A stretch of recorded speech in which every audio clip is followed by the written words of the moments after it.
I bought, sold, repaired and modified a lot of these units in England when I was living there, and I kept one for myself, and it's travelled in a container all the way from England to Brazil, and it wasn't working. It'd been shaken about a bit in transit, so I've currently got the top off of it, and I've actually just fixed it anyway. So I would show you, thought I'd show you the insides of one of these. This one was serviced by me in on the 6th of the year 2019. There we have the fantastic CD tray, CDM1 mechanism, really robust metal drawer and everything. And this on the top here is the servo board. I don't know how this is going to come out on YouTube, because they do take the quality down, so I don't know it's going to be clear on this video. But and this at the back here, this is the motor board. This is for moving the tray in and out. It's a metal tray, so it's quite a lot of weight to move in and out.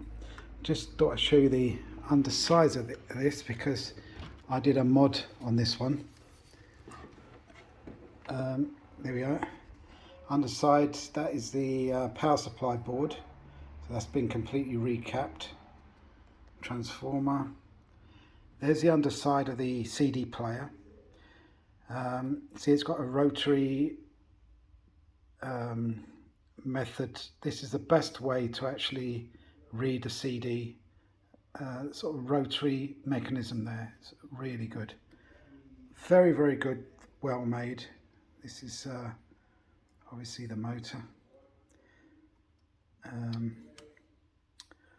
And this here, you get a lot of trouble with these. Well, not a lot of trouble, should I say, because these are the most reliable mechanisms there are with CD players.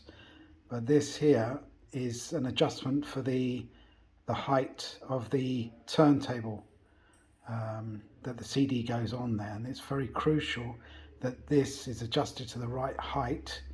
Otherwise, the image that it's reading from the CD will be not in focus, so it needs to be the right height. So sometimes when you put a CD in and play and it doesn't read it, or it skips, sometimes the adjustment of this is all, you have to adjust it very, very, very carefully, one way or another, and lock it down with some sort of nail varnish or something like that. It's a Torx type screw there. Just this, if you wind it in, obviously the turntable goes up, goes closer to the lens. If you wind it back, it goes further away to the lens. Usually you need to wind it so it's closer to the lens. Just a tiny bit. I'm talking about 1/8 of a turn. It makes a lot of difference how much you screw it in by. This here, this is a trim pot, and this is for the laser adjustment, the laser intensity adjustment. If you look at where it is now, this is about where they should be roughly at this point. You can see the indent there. It's where it should be. Obviously, if you're having trouble reading the disc and it's not the lens, you've cleaned the lens. To clean the lens on these, it's a cotton bud with isopropyl alcohol on there. You have to be very careful as well, because it's a delicate mechanism, but dust on the lens can cause it not to read properly. And also in time, when the lens wears out a little bit, because they do go, the diodes eventually, just a fine adjustment on here, again, tiny little tweak. Try it one way or try it another way. This is if it's skipping tracks or anything like that, then this could be it. Now this is the D2A board, the DAC board. As you can see here, I've done a lot of work on it. This is this cable here is not original. This is a coaxial cable. This is going from the disc here onto this board. This is the main signal where the stuff that's come from the laser goes to the data from the laser. Now here I put some of these things in sockets in order to change them if they go wrong, but they very rarely go wrong. This here is a muting relay for the output.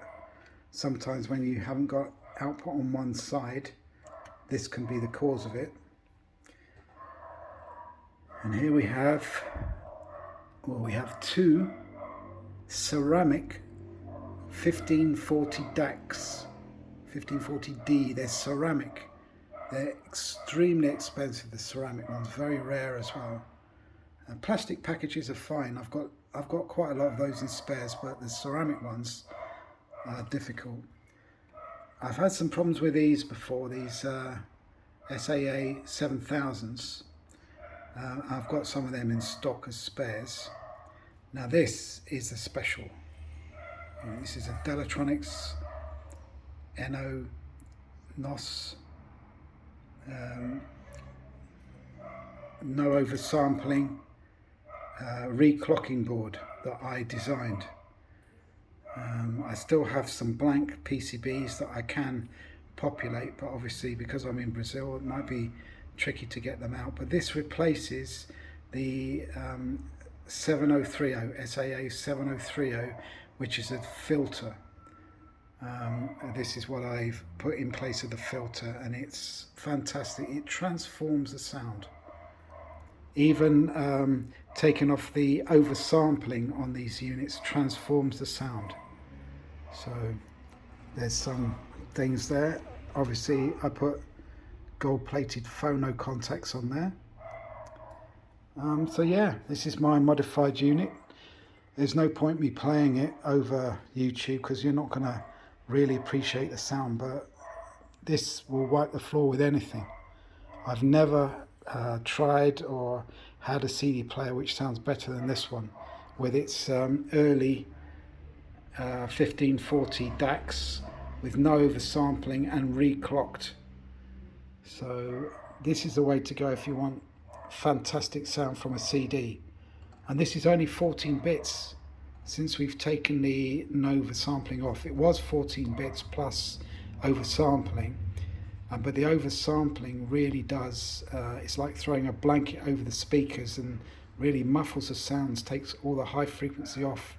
When you take the oversampling circuit out of these early Philips CD players, as a CD-100, CD-204, all of these early second generation CD players which use TDA 1540, once you take the oversampling off, it transforms the sound.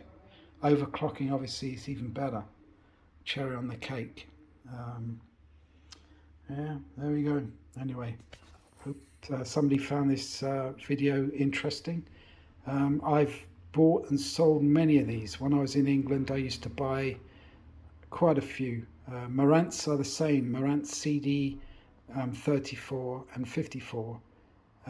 Even the 74 and 84 use these ICs, this chipset, this 1540 chipset, and they all benefit from modification. So there we go. Thanks very much for watching.